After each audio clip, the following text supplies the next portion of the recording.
Hello, football fans. Welcome to the Rodcast. Rod Black with you with another episode. It's Super Bowl week, getting close to the Super Bowl game, Super Bowl 57 between the Kansas City Chiefs and the Philadelphia Eagles. We got the perfect guy to talk to today because a guy who coached in the National Football League, coached in the Canadian Football League. He's a winner. He's a champion. He's very, very thoughtful. You don't want to miss Marc Trestman on the Rodcast.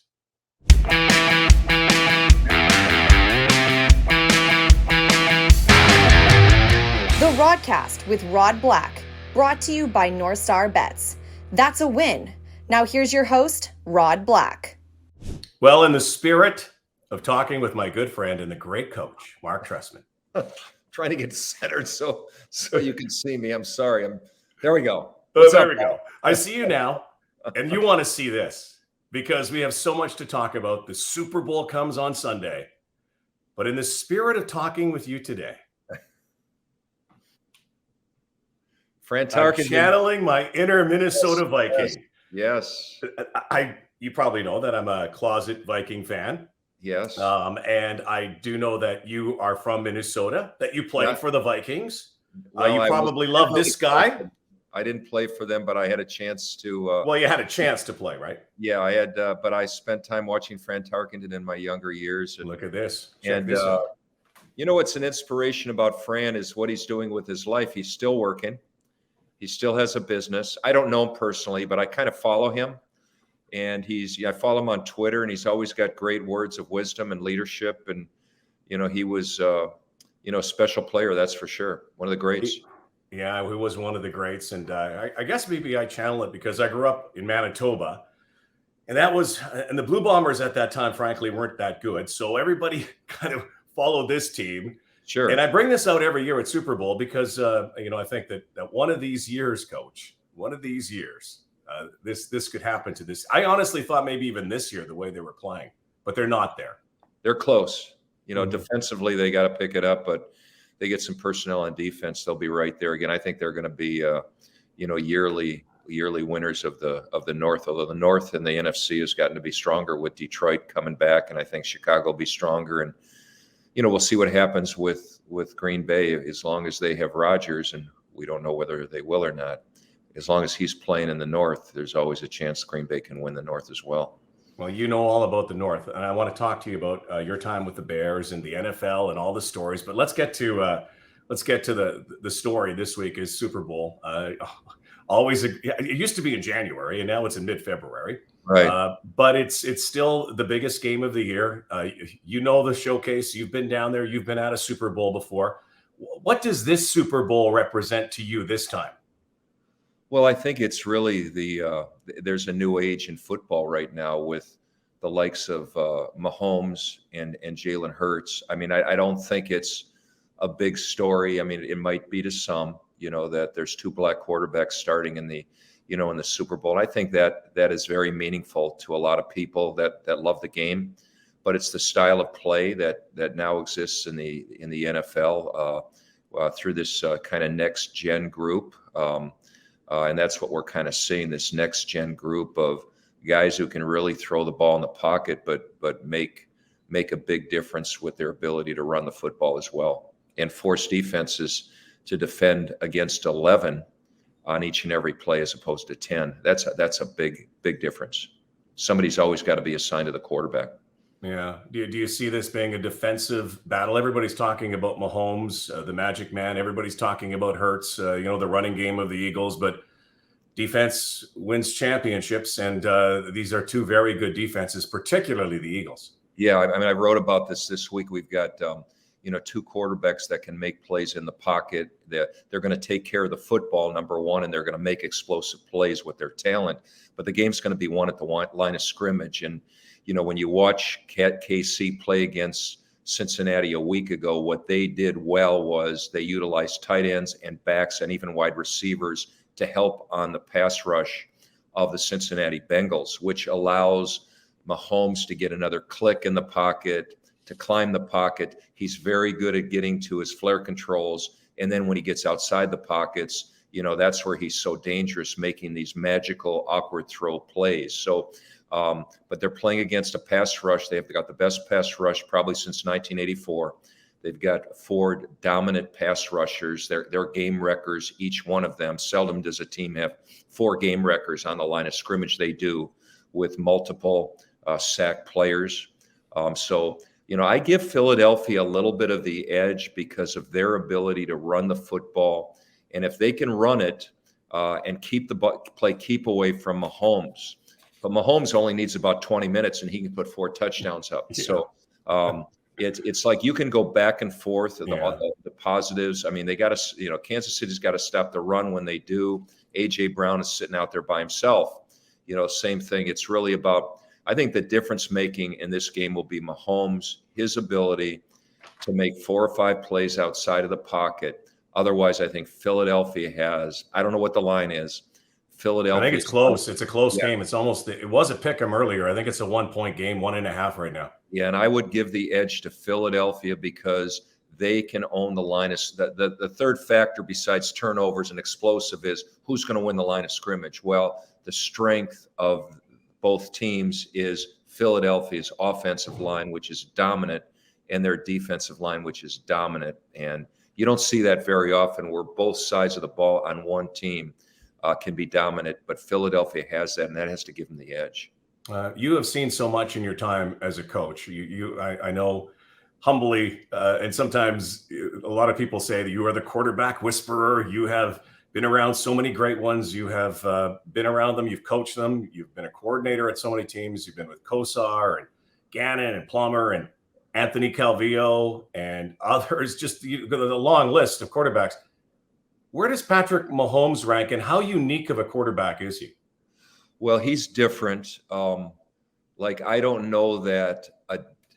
I think Andy Reid's done a tremendous job, and Eric Bieniemy's done a different job of saying, we got this guy, and he's just intangibly gifted to an extent that you see discipline in what Mahomes does, but then you see these off-platform plays that you just can't coach, that he just makes happen. So he is. I've never coached a quarterback like him. I don't think anybody has but Andy Reid and Eric Bieniemy, quite frankly. Would he be tough to coach in your mind? I think that it would, from my standpoint, I want to be able to sit in a meeting and say, here's your drop, here's your read, and here's your progression. And you do see that with Mahomes. You saw him in the AFC Championship game. I mean, he'll finish progressions to backs and tight ends and wide receivers if he has time. But there's also this moment where he has a feel for the game that is probably a cut above almost any guy to ever play the game. And there's been brilliant quarterbacks all the way around. But I think it's easier to coach a Brady, a Gannon, a Ricky Ray, a Calvillo, whoever that might be along the way, because you can sit in a meeting and say, it's 1, 2, 3. If you get to 4 and 5, you're going to the Hall of Fame, and be ready to run and make a couple of plays with your legs. Somewhere in that meeting room, they found that, I don't know, that give and take, which allows Patrick Mahomes to just be this poet, on the field and create lyrics that have never been seen before. But now you're seeing more quarterbacks. Gannon was great at awkward throws. This is another level with what Mahomes can do athletically, with the levels of his arm talent and with the way he throws the ball. Yeah, and on one ankle as well. And he is poetry. I love what you said, poetry in motion in so many ways. I love the story, though, of Jalen Hurts in many ways. When you think about, go back when he was with Saban, when he was the guy. And I became a Jalen Hurts fan, actually, when Tua Tagovailoa came in and won that championship. A lot of guys could have wilted, but he showed great grace at the end of that game. He had to. And now, of course, he transferred after. But you look at that draft class. Joe Burrow won. Tagovailoa goes out. Love, Herbert. Jalen Hurts went 53rd overall to Philadelphia. I don't know if the Eagles even thought that he would be around. I love this story, and I love the way he plays. Well, I think that when I look at Jalen, I kind of think of Josh Allen. Oh I yeah. I I didn't watch a lot of Jalen Hurts in college because I'm not big at watching a lot of college football. But the exponential growth as a quarterback he's made over 3 years is very similar to Josh Allen. Um, I had a chance. I was at Cleveland's training camp when they practiced against Philadelphia, and I was blown away by his accuracy and his arm talent. We've just seen that growth over 3 years. Everybody you talk to there said he's a tremendous leader in the locker room. He owns the locker room, but it's his accuracy. Just like the Josh Allen was not an accurate passer in college, and he really wasn't in his first year. Now, there's some things that are going on in Buffalo that have to be corrected, but over 3 years, Josh Allen has, grown to be one of the great players and accurate throwers in the league. And you can say the same thing about Jalen. He gets the ball up and out very quickly. It's very natural. And he gets a lot of one-on-one coverage because they got to stop the run. And with that offensive line, he's got the ability to do both, to stand in there and make plays. And they do a great job. They don't have a great drop back game. They don't need it. They have a movement game. They have a great running game. They have a play action game. So they don't drop back and throw the ball a lot, but when they do and he's got time to throw, he's very accurate. I'm curious how you watch the Super Bowl. I would love to be at your place watching with you. I'd like to, first of all, be at the game, but I cannot afford that ticket. I think it's like 10 grand or something. I'd love to call the game, clearly. I would love, though, to watch it with somebody like you. Now, do you even have a Super Bowl party? Do you have like chili and chips and stuff like that? Or do you watch it as a coach? Yeah, I've been at places where it's really noisy, and I don't like watching games like that. What honestly happens is people think you have all the answers. If you're a coach in the room at a party, a Super Bowl party, everybody, you kind of are, takes, you don't want it, but you're kind of taking, center stage. So it's better to just watch it alone. And what I've gotten interested in after being a head coach for 10 years is watching what goes on game management wise. And I just don't think people realize how hard it is to manage a game, particularly in the middle eight and at the end of the game. And most coaches now do have analysts up there that are taking control of timeouts, when to use them. There's 3:10 left in the game. We should use one now. Those types of things that we didn't have early in my career as the offensive coordinator, not even as a head coach. I was calling timeouts in 2 minutes. That's really hard to do. Mm-hmm. And as I've always told teams, timeouts are zirconium until the last 2 minutes. Then they become precious diamonds. So we got to save them when we can. We can't take timeouts for a delay a game, because the ball's on the minus 40-yard line in the first quarter. We got to take the 5. We can't waste the diamond. Right. So I kind of been watching it more from a game management standpoint and just, from a 30,000 view, foot view, and just watching it in general. It's kind of hard to watch it for the enjoyment because you are kind of playing the game. But I've tried over the years to get better at just enjoying the day like everybody else. So you're not putting any prop bets on the coin flip? or watching? Are you curious do you watch the halftime show? Are you going to watch Rihanna? Are you going to see if she sings Umbrella? I'm curious about the commercials like everybody else. The saddest? I don't know if sad, but the commercials are already out there. Do you know that? Like you can watch them, and I know they come on during the game, and I'll laugh again. But it's almost like opening gifts before Christmas or your birthday. I wish they kind of just save them for the day. I think we get off the social media and YouTube and we just wait it out. But I watch it. I mean, I'll look forward to it. Yeah, I look forward to just taking it all in. It's a great day for football, and the world kind of comes together. It's not just America. The world kind of comes together for a few hours and enjoys. This is two great teams. They're the two teams that deserve to be in there. Arguably, anyways, and it should be a heck of a game. No, you know what it's like to be around big games, Super Bowls, Grey Cups. You're, in my mind, one of the greatest minds I've ever been around for this sport and life too, because you are truly a life coach in many ways to a lot of people. I do want to ask you though about some of the other stories in the NFL. Clearly, you talked about the GOAT, Tom Brady. He's top of mind for everybody. It clearly looks now that he is done. He is absolutely retired. And I hate to put my CFL hat on sometimes and compare the two leagues because sometimes you can't, but it's still football. But, you coach some GOATs. You coach, CFL GOATs and Ricky Ray and Anthony Calvillo. Is there any kind of similarity that you have found between what Brady has done beyond the fact he's won so many championships and he's Benjamin Button? I don't know how old he is now, but the guy lives forever. Any similarities that you found between the greatness that you've coached and watching Tom Brady? Yeah, I think one thing we got to give Brady credit for that's different, let's say a Ricky Ray and Anthony Calvillo, who I still, and I've always said, if they were in the right place at the right time in the NFL, they could have accomplished the same things because of their accuracy, their football intelligence, their quick-mindedness. They had all the tools. But what Brady's done is he's retired when he can still play. I mean, he can still throw it. He can still move. He's still accurate. He has the competitive fire to do it. And he quit for family. And I mean, it's very evident that he just said, I don't want to play in Tampa, and I'm not going to be playing in Miami, but Miami's where my children are.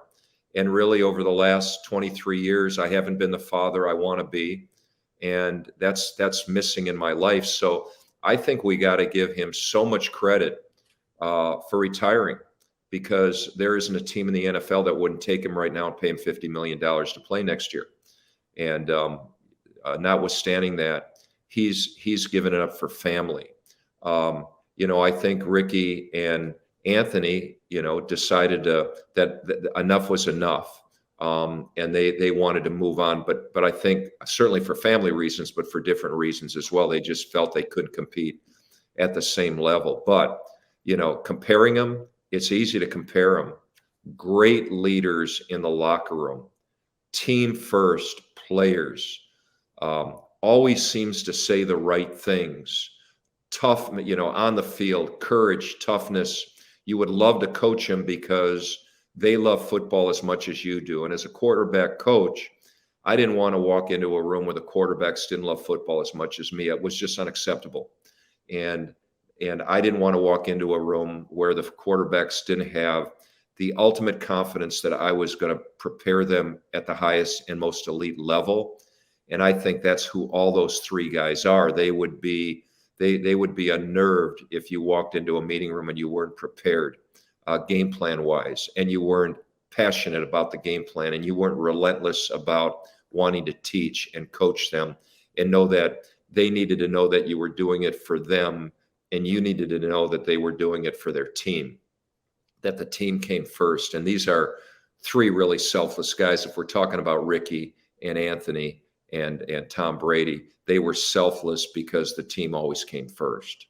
Yeah. Tom has probably another 300 million reasons, I think, signing a TV deal as well. Right. I do believe that family. Would you be surprised though, because we were down this road before and everybody said, he's going off to the sunset. Would you be surprised if for some reason he wakes up one day and misses it again and comes back? Or do you think this is it? Well, I think this is what all people do when they've been elite their whole life, is they're addicted to their jobs. Like you are? 100%. Yeah, and it's very difficult. You see it with players when they move on. They're addicted to all the things that the game, when you're a hyper competitive personality disorder, basically, you're always drawn back to it, right?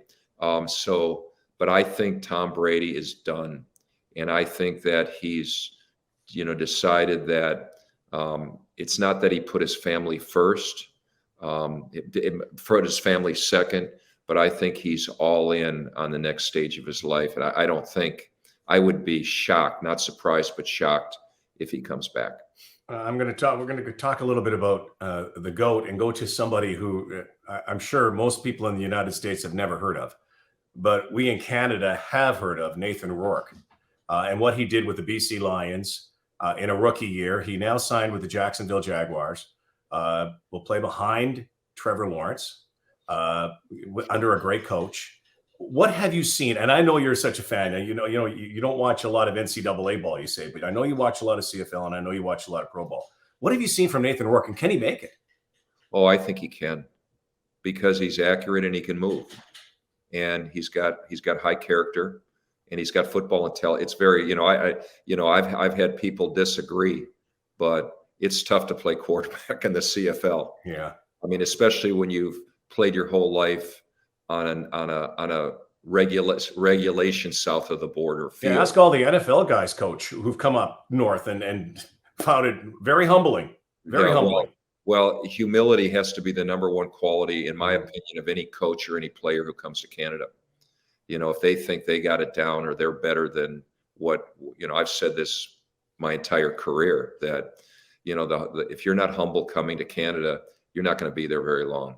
The game is going to beat you up because you're going to think you can do it better, or the game, I've talked to a number of coaches who've tried, and they call me and they say, why do we do this? Why do we do that? I said, it may take you 3 years. It may take 3 or 4 years, some to understand why, but the game's all tied together. It's a beautiful game. And, but if you question the rules and you question why we're a yard off the ball, or you question why the field's so wide, or you're just going to wear yourself out, and you're going to turn around and either the game's going to deny you, or you're just going to give up on it. But Rourke, one guy, I think, Rourke, just for a minute. I mean, he's got size. He's got good size. He's got excellent arm talent. He's got spatial awareness, which I think is really important. By that I mean he can see things. Brock Purdy has this. He has spatial awareness. He can see where the players are and know where the location should be, and that's really important for quarterbacking. I mean, when you think about what a quarterback does, just his eyes, the ability to play in chaos with things running around him, depth perception, changing ball speeds, the type of ball, and arc on a ball, and the way things are put together. Very few can do it. Rourke has all the tools. I think he's in a really good spot. I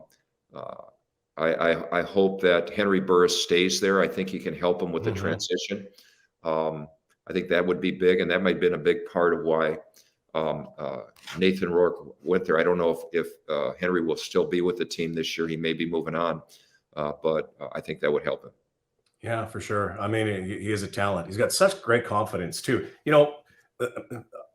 People who haven't seen the Canadian game or are new to it will realize that, what you're seeing in the NFL now is kind of what a hybrid was of the CFL. I mean, the passing, the ball in the air all the time. And one quarterback that I always thought, if he ever had to come north, if he ever did, was Russell Wilson. Would be an incredible CFL quarterback. Struggled this year. New coach in Denver, though. What do you think Sean Payton will do with Russell Wilson? Well, I wrote it. I do some writing for the 33rd Team website, and I wrote about this. This is everything Russell could ask for. He played in a system that wasn't a system a year ago. He didn't have the coaching he's going to get now. I mean, Sean knows exactly how to do it. The playbook's already in play. He's had success. He coached a quarterback very similar in size and arm talent and accuracy and intangibles in New Orleans for 12, 14, 15 years. So this is just this is really a football marriage made in heaven. I don't see how it can fail. It can't fail because the defense is already in place. They'll be more than sufficient. If they can stay healthy, they had a lot of injuries last year. They lost their left tackle. They lost their running back. They lost Patrick.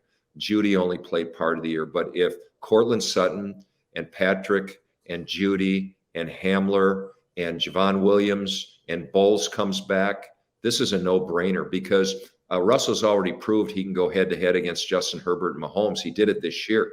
They just didn't come out on top. But he went to the West to play against the best. And he's going to get his chance. And now he's got the ammunition of he's going to have great coaching. And if the players on offense are healthy, I think it's a no-brainer. Denver will be right there. They'll be in a playoff hunt next year.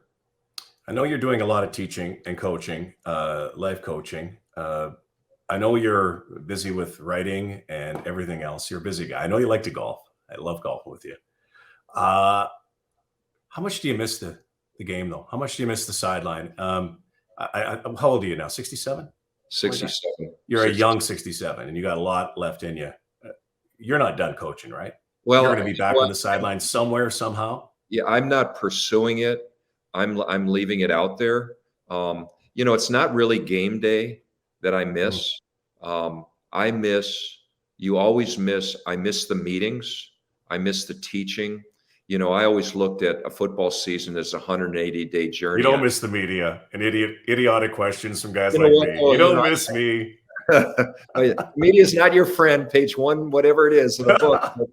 But no, obviously the media is so important to the game. We all know that. And I always told players that we have to have the media there, our conduit to fans, and so it's really important. But it's the day-to-day teaching of leadership, how to be better fathers and husbands and teammates, how to treat, having 2 daughters, how to treat women, what a real man looks like, not looks like, but sounds like, the actions of a man, what it really is all about, and really understanding and the empathy and knowing the narratives of players, how they grew up, so I can understand who they are, so I can bring out the best of them, not only on the field, but in life. And so, football season was a 180-day journey, a leadership course. And the competency of teaching football allowed me to do that, allowed me to have their attention. And the meetings were the biggest part, is showing how we're all interconnected and interdependent on each other in life, in community, and on a team. And we're all part of a single, as Martin Luther King said, we're all part of a single garment of destiny, and that's really what we are in life. And that's what a football team is. They can't do it. You can't do it without the person next to you being at his best. And that's motivate. That's inspirational leadership. It's not motivational coercion. And that's why I love the game, because you have this, this experiment every year of bringing people together and getting them to understand that they belong to each other. And the only way they can have success if they're at their best. And then that creates wanting it for your teammate more than yourself. It's all those things that we think are pie in the sky, but when you've experienced them with teams and players experience it, then there's this exponential, spread of wisdom that goes to them, their families, their children, their children's children. And you get to do that at a massive exponential level, because you got 100 people in the room every morning to send the message. Yeah, your record speaks for itself in your leadership. And has your perspective changed, though, as you've gotten older, as you've gone through your experiences as a coach? Go back, the old thing, the letter to your younger self, the young Marc Trestman, who was trying out with the Vikings, who was coaching in college, who was in the NFL as an assistant coach, then in the CFL as a coach, and then the NFL as a head coach, and then in the CFL as a coach, winning Grey Cups, doing this, going to the XFL. One of the great quotes I've ever heard from you, and I've stolen it. I've used you, I've attributed you, is that adversity is an opportunity. Has that helped you in this journey to also paint that canvas for the people that you are talking to? Yeah, I don't know how much time we have, Rod. I don't want to go unfiltered here, but for you, all day. In my leadership course, the first day is everybody they have 5 minutes. Tell your leadership story. Your leadership story is your narrative. It's the people, places, coincidences, influencers you've had throughout your life. And that's your leadership story. And everybody has one. So I can tell you this, I would have never been the coach I was in Montreal, not just because I had Anthony, and I say this all the time, when people introduce you, when you speak, they always, and you know this, they always tell you, they tell everybody of your accolades, of what your Grey Cups, your wins, people you've coached. But the real value I think I have is the adversity I've gone through in my life, getting fired, moving 12 times. But in 2004, 2005, when we got fired in NC State, where I thought I was going to finish my coaching career, and I had 2 years left on my contract, somebody said, you got to do your narrative. I go, what's a narrative? Well, your narrative is your leadership story. So I went through my life chronologically. And what I came to kind of the conclusion is because even though I had, perceptive success prior to NC State, I never felt fulfilled. And the reason I didn't, because I was transactional. It was always about me. It was selfish. It was title. It was money. It was peer group adulation. And I realized how offensive that looked and sounded. My blind spots, my lack of self-awareness, my imposter syndrome, all the things that I was that I went, man, that's not who I am in my heart. And I went through a major transformation of building a mission statement, recreating my purpose. And when I went to Montreal, my heart was completely in the right place. I wanted to prove I could be a head coach and not the perceived accountant that I looked like on the sideline. And I wanted to show that where my heart was, to teach and to lead men and women, and do it transformationally for them, not for me. My purpose was to serve them, not to serve me, and focus totally each and every year on being the best team that we could be and never thinking about what would happen afterwards. And because of, the interdependency and interconnectivity of, Alexia Calvillo being in remission and telling her husband, you can continue to play, my life changed forever. And really? So did at that time. At that time, because if, let's say, Anthony Calvillo would have stayed, God forbid, would have had to stay home with Alexia. Yeah. What kind of tenure would I have had in Montreal without an Anthony Calvillo?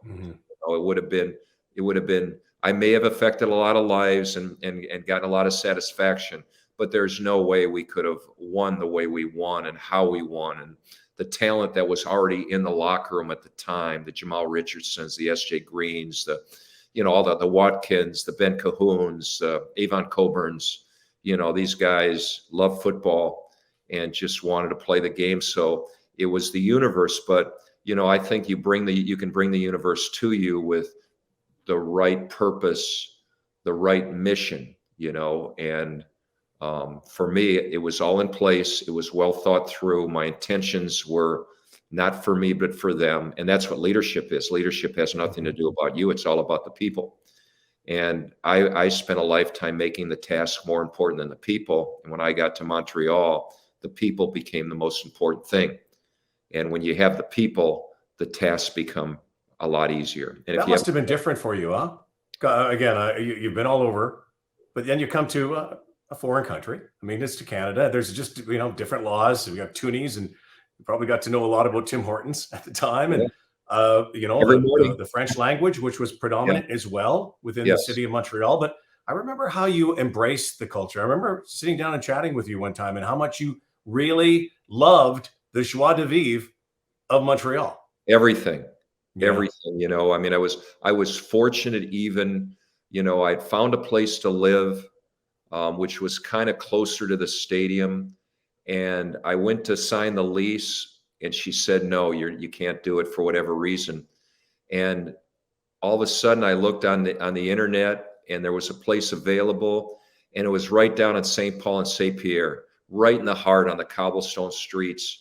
And it couldn't have been better, because when I went home, taking walks, going by, going down to the river, just people watching, when my family came in, we were able to embrace the environment and just walking up the hill for games, just taking them, leaving early at a place for breakfast. Then I'd walk up the hill.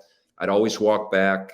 When my wife was there, we'd walk back together. I was by myself a lot. I'd walk back and just taking it all in and just realizing how lucky I was to have this journey, this portion of my journey. It was really the coolest time and really has become a second home. Yeah, back-to-back Grey Cup champions in Montreal. Again, you talk about the wins. You coached so many great players. I want to chat a little CFL with you if I can, and I want to come back to your time in Chicago. I know we haven't got much time. I love talking with you. Sorry. The Montreal franchise, and actually the Canadian Football League, I know you keep on top of everything. And the fact that they're still kind of seeking ownership, there's still a big question mark over top of that franchise. In fact, there's always been a question mark around the big markets in Toronto, Montreal, Toronto, and Vancouver. What have you gleaned watching now from the South, watching the game from the North, in terms of what's going on in Montreal and the landscape of the Canadian Football League? Yeah. Well, the first thing is I was very disappointed that Anthony Calvillo didn't become the head coach of the Montreal West, and that's no reflection on Jason. Mm-hmm. I think Jason's a heck of a coach, and I think he, when they get started, he's going to do a great job. He learned from his previous. He's a decorated veteran of the league. I just felt Anthony was ready. People don't know what Anthony's like when he gets in front of the team like I do.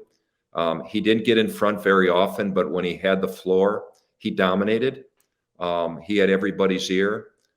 He's a great champion. He's a great leader. I think he's coached long enough. And to be the head coach in Montreal, I really believe he should have had the job without question. I'm really disappointed about it. I'm not following the ownership situation. It appears there's a lot of turmoil going on. Montreal is just a great football city. We know hockey's number one. That's undeniable.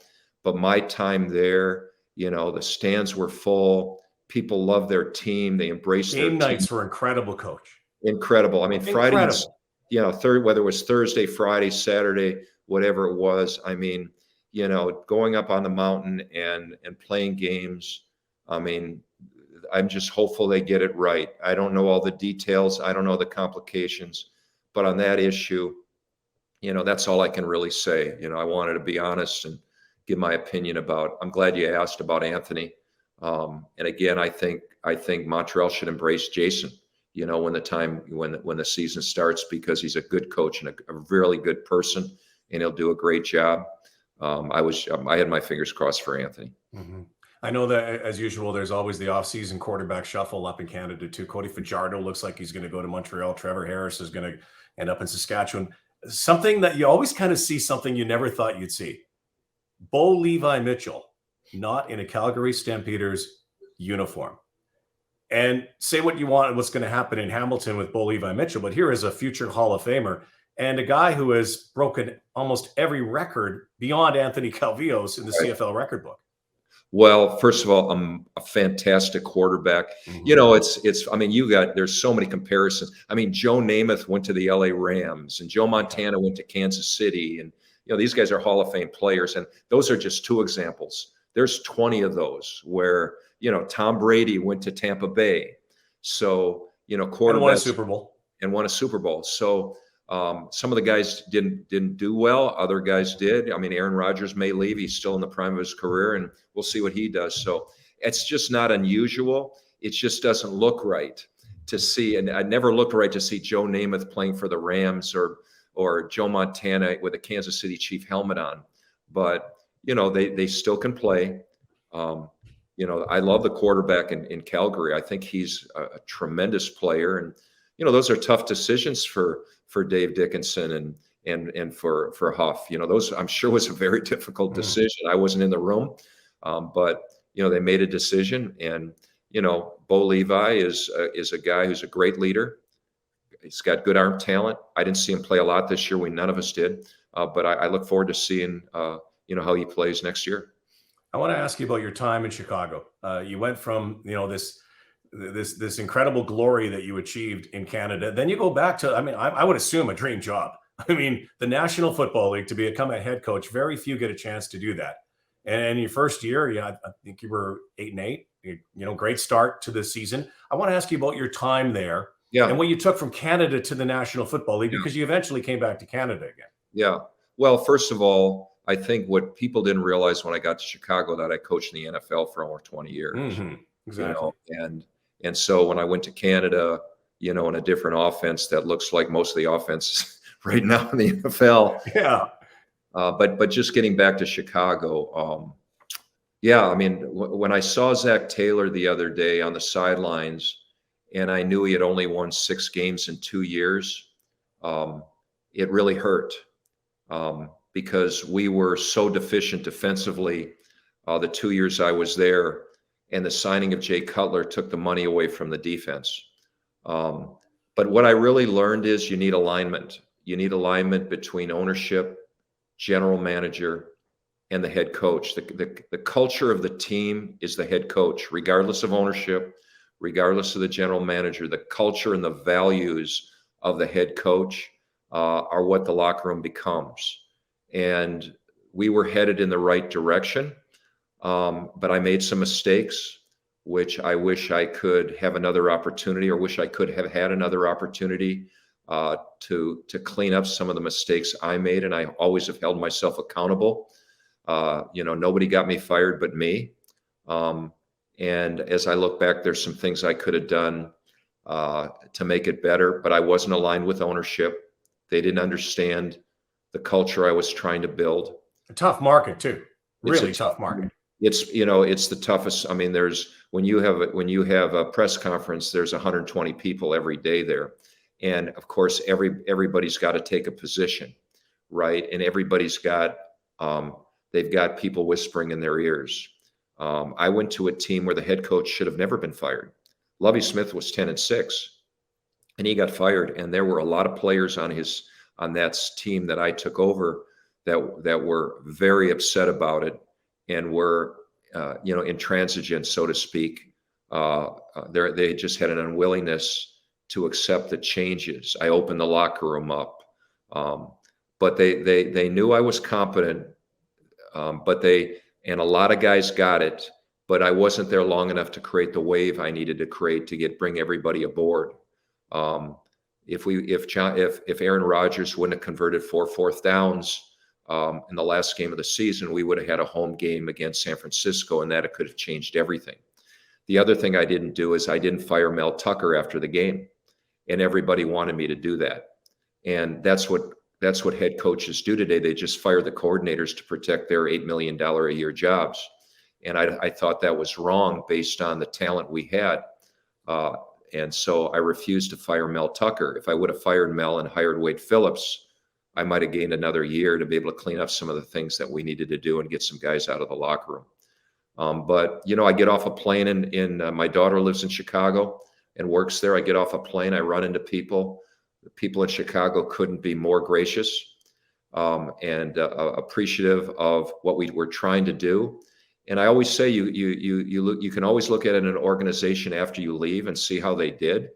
And since I left, they've had 4 or 5 coaches, and they've never been able to clean it up. And hopefully they will, because the Chicago fan base deserves that. But we needed another year. I thought we had done enough. At one point, we were 13-13, Rod, which is the same record that Ditka had and George Halas had. And we had a bad run of 5 games.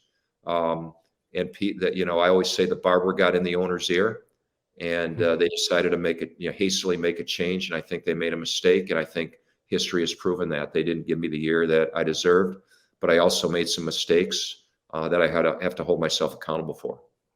Yeah, the game's about relationships, and it's the friendships and relationships you gain. I know your guy Brandon Marshall.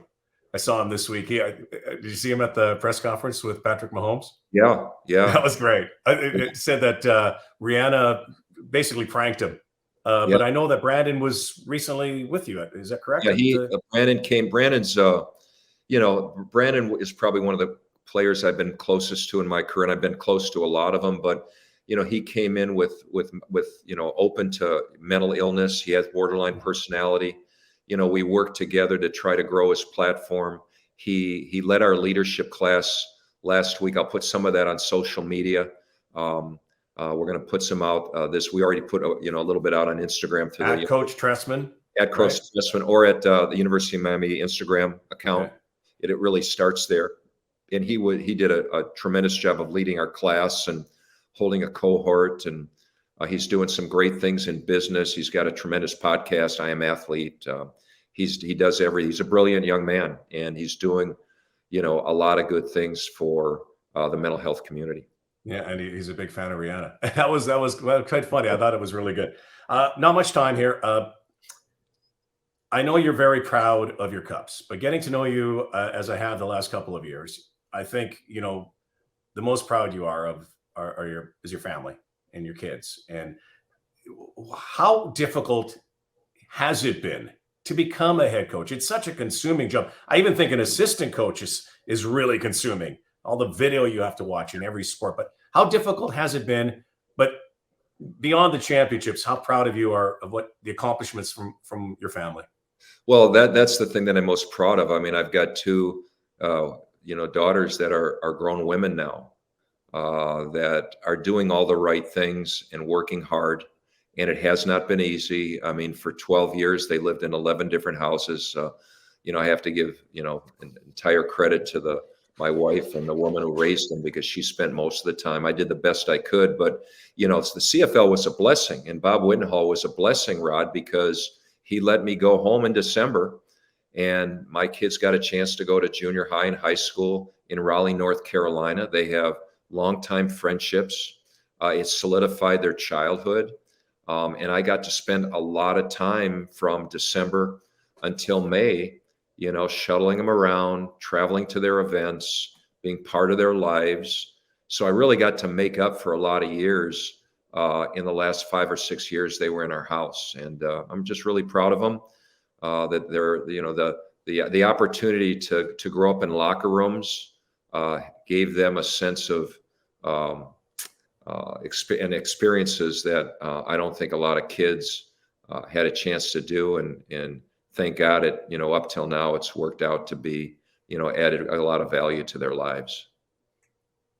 Where do you keep your Grey Cup rings? What have you done with them? Where do you don't wear them out or anything? Like, No. next time we go golfing, I know you can't fit it over your golf club, but I mean, where do you keep them? And impossible question to answer, but is there one that is more special than the other? You know what?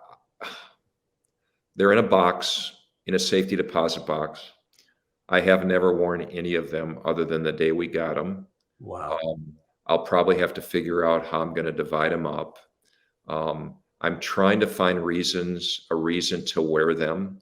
A lot of guys wear them when they speak and they do other things. But to me, when I speak, the focus is always on the adversity, because the adversity allows you to have all the things that they tell you are when they introduce you, So, well, when you come for your Hall of Fame induction speech, that's when you can wear them. well, you're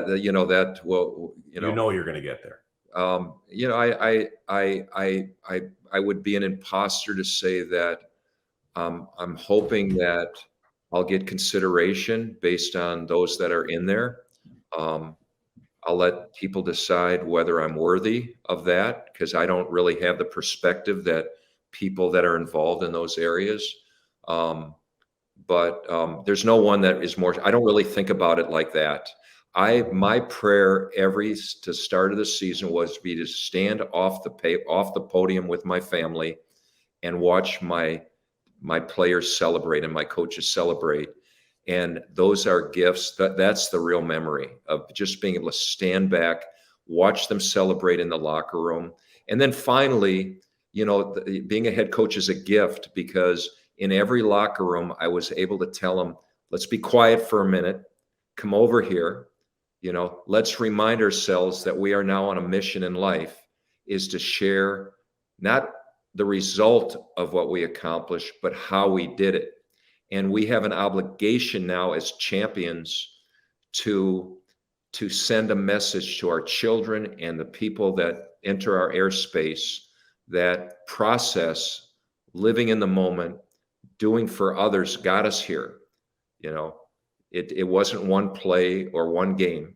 And that was always the moment that I always tried to intentionally think about at the start of the season, was being able to bring them together, say a prayer, and remind them that the reason why we were the best team is because the team we played brought out the best in us. We never demonized them and we never anointed them.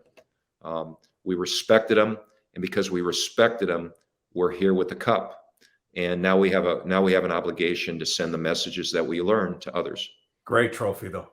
Tell me, deep inside you, though, you must have felt like a little kid when you got that, because that is truly for those watching or listening in the United States and haven't seen the CFL or the Grey Cup. The Grey Cup may be the world's best people's trophy, and to just get that. I mean, first time you probably saw it, you probably went, okay. but when you get it a couple more times, it's such a cool chalice. Probably the regret would be I never took it down south, never shared it with friends or family. And I don't know why, it just never happened. They got your rings in a box somewhere, for God's sake. Yeah. I mean, again, it's really about the people. Yeah. It's all about the people and the lives you can change and the experience and the so-called wisdom, through experience. The fact that I was transactional and selfish for 50 years of my life has allowed me to do things after 50 in the second half that I would have never done without, tasting my blood, so to speak, and seeing the world from a completely different perspective. So I'm grateful for getting fired at NC State because it bought me time to transform myself into changing a lot of lives because of it. I hate to say this. I'm glad you got fired too, because I never would have had a chance to be around one of the great coaches. I will tell you, as a reporter or an announcer, I learned so much every time we got a chance to sit down or watch you play, and now getting a chance to know you as just a dude who plays golf occasionally, but understanding that inner Marc Trestman. And I want to let you reflect on what I think is the ultimate quote, and it's from the book of Trestman. And it's, "What I do for myself stays within me. What I do for others lasts a lifetime." Yeah, those are profound words. Yeah, that was Albert Pike, and it was really the only. I didn't have any quotes on the wall. I didn't believe in quotes because I think that I don't believe putting values up on the wall. I mean, you have to sell your values with different messages. It has to come from the heart, right? Right. So, like for the listener out there, I would suggest that everybody should intentionally think about what their values are. So mine are humility, trust, respect, joy, and love. So I don't mean love like you love your partner. I'm talking about love as not as an emotion, but I've got your back. You won't meet the enemy when you come to the sideline. When you fail, I'm going to pick you up because I know you care. That kind of love. Joy being gratitude and selflessness. The others speak for themselves. So those are the guardrails. Like in our locker room, nobody disrespected anybody. If there was noise and somebody made it about themselves. How did you ever handle that stuff? By showing them how what they did mattered. That by showing them, and that's the fun of coaching, is every day you get in front of a group and you say, this guy is connected to this guy. The guy who cleans the helmets is just as important as the quarterback, and you show them why. And then because you know their narrative and their values, you know how to reach them. Because the message you send on Monday is the same message you're going to send on Thursday. It's no different. We're all interconnected, but it's illustrated differently because he understands what I did on Monday, but on Monday he rolled his eyes because he goes, what the hell is Marc talking about? Right. So on Thursday, you're sending the same message, but because you know the player, you can create the message that says the same thing, but you sell it a different way. Great messages, great words, great coach, greater man, by the way, much greater man. All about golf. I do have one little thing that I don't like about you. You only started playing golf how many years ago? This will be the start of my third year. That's crazy. Folks, Marc Trestman, in 3 years, I'm not saying he's ready for the tour or the senior tour or any tour, but I can tell you right now, the guy, and maybe that you've gotten that from coaching or listening or watching or analyzing, but the dude can play. Like, you can play. Like, when I first went out with him, I said, well, 3 years, usually, you're kind of picking balls out of the woods or, and dang, can you just once in a while, like, just, if you get a 6, can you just say you got a 4? Can you just do what the rest of us do? Like, kick your ball out of the woods. You're way too honest. But I kid you. I kid you. Your development in golf is astounding in 3 years. Well, in the last, this will be the start of my third year. It's not a full 3. Wow. But I've learned all the excuses. I'm learning all. Of course, you don't really have that much else to do, right? You can play golf all the time. Well, I'm going to go out today and play. There you go. I try to play. If I'm not playing, I'm practicing. I do love the game. Yeah. And again, as we get older, we're trying to learn more about them ourselves. And I'm grateful to Dr. Rodriguez at Humber in Toronto, who put me on a board, put me to sleep, took out both my hips and put in brand new titanium hips during the pandemic. Without him, I wouldn't be able to do anything because I had 2 burned out hips. And because of it, he changed my life. I owe him a lot. All the work and study he did to do a double hip replacement in 3 hours and have me hitting golf balls 3 months later. And I fell in love with the game. And I got a great golfing buddy in Rod Black. He's got all the juice around Toronto and around. We have a good time, man. And I'm going to use him. I'm going to use him to get off his courses. I'm making it public, but I won't tell anybody. Every time, anytime. And I can't wait to get down for it. I can't wait to see you and play golf soon. Yeah. So good to see you now. Super Bowl, you're picking. You know, I'm going with the line. I mean, I'm not a betting man, but it's going down to the last series. Philadelphia by a point, but if Mahomes has got the ball last, that'll be an issue. Yeah. That'll be an issue because he's almost impossible to stop in those situations. So John Gannon's got his work cut out for him. He's done a great job with great talent. Howie Roseman, phenomenal job on the general manager's side, putting this team together. And general manager's job is to get the team better every day, and there's no better example than what Roseman's done. And then Andy Reid and Vreach there in this quarterback, they just turned him loose. But they rebuilt their team, losing Hill, added players. Spagnola's got a hell of a responsibility and a job ahead of him to stop the run, because they're gonna try to pound him and keep the ball out of Mahomes' hands. Be fun. And let's play golf. Super Bowl. It's football. It's game day. Some Doritos and have some fun. Maybe a couple of pops. I know I'm taking you away from your golf tee time, so I don't think you're done coaching. I just want to say that. Okay, I'll just say that right now. That's just me. I'm not a betting guy. Well, I'm a betting guy. Whether it's here in Canada, which I'd love, but you know where I think you would be actually very good. Just saying. That's not happening. Saying. Kevin O'Connell is going to be there for a long time. Oh. He's done a terrific job. The game's changed. I know we're digressing here, but the game is now controlled by the agents. Yeah, the agents. Sure. I don't have an agent in every sport. Every sport. Right. The agents. I mean, there's guys who are getting fired who have no.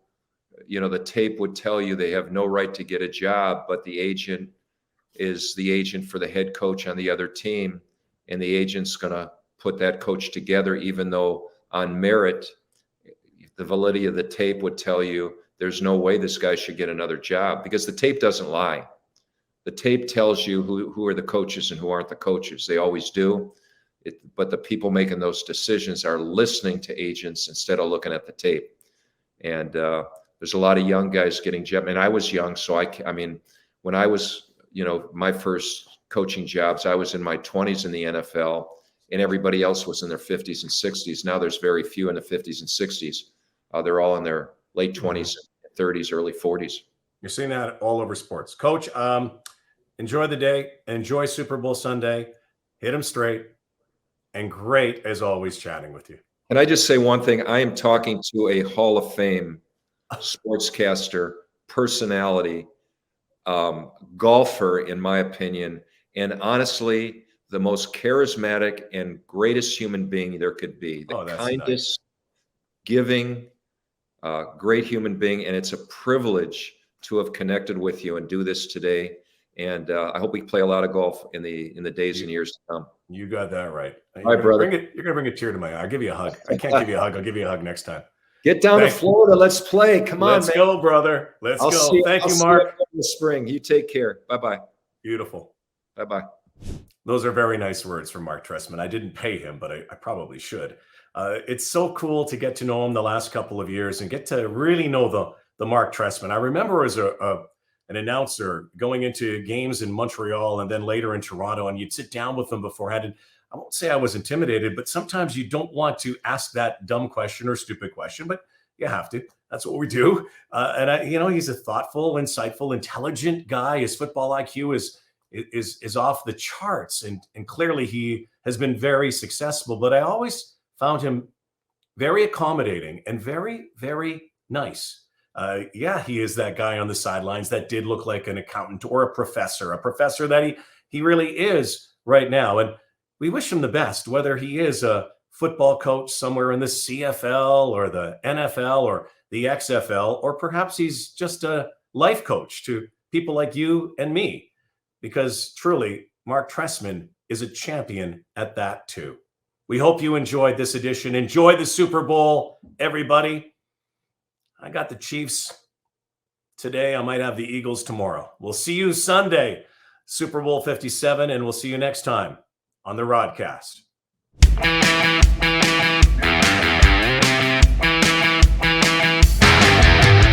The Rodcast with Rod Black, brought to you by North Star Bets. That's a win.